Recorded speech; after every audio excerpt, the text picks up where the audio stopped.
Hi welcome to movie updates and facts. అవునండి, ఎన్టీఆర్ అన్న fans మధ్య అండ్ రామ్ చరణ్ అన్న ఫ్యాన్స్ మధ్య అయితే సోషల్ మీడియాలో భారీ గొడవ జరుగుతుంది. ఎందుకో మీ అందరికీ తెలిసిన విషయమే.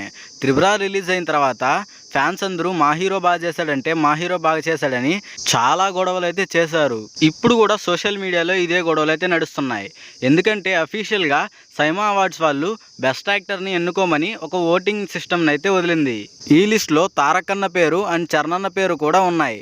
అందుకే ఇప్పుడు ఎన్టీఆర్ అన్న ఫ్యాన్స్ మధ్య చరణ్ అన్న ఫ్యాన్స్ మధ్య మళ్ళీ అయితే గొడవ మొదలైంది. ఈ సైమా అవార్డ్ రామ్ చరణ్ అన్నకు వస్తుందా లేకపోతే తారక్ అన్నకు వస్తుందా? మీ ఒపీనియన్ కూడా కామెంట్ సెక్షన్లో కామెంట్ చేయండి. చాలా రోజులుగా కామ్గా ఉన్న ఎన్టీఆర్ అన్న fans and Ram Charan fans అయితే మళ్ళీ గొడవ మొదలెట్టేశారు.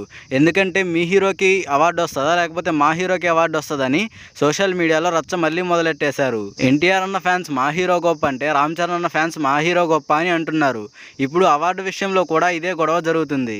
చరణ్ అన్న ఫ్యాన్స్ అండ్ తారక్ అన్న ఫ్యాన్స్ తన అభిమాన హీరోని గెలిపించుకోవాలని నానా తంటాలు పడుతున్నారు. ఈ సైమా అవార్డ్స్ అఫీషియల్ ఫంక్షన్ అయితే ఈ మంత్ 15న లేకపోతే 16వ తేదీన అయితే ఉండబోతుంది. అవార్డు ఎవరికి వచ్చినా సరే అది మన తెలుగు యాక్టర్కే వచ్చిందని అందరూ గుర్తుంచుకోవాలి. ఇక ఈ గొడవలు తగ్గాలంటే 15వ తేదీ సైమా అవార్డ్స్ ఫంక్షన్ జరిగేంత వరకు వెయిట్ చేయాల్సిందే. వీడియో ఎండ్ వరకు చూసిన వాళ్ళు ఖచ్చితంగా వీడియోకి ఒక లైక్ చేసి మీ ఒపీనియన్ ఏంటో కామెంట్ సెక్షన్లో కామెంట్ చేయండి. అండ్ తప్పకుండా మన ఛానల్ అయితే సబ్స్క్రైబ్ చేసుకోండి. Thanks for watching.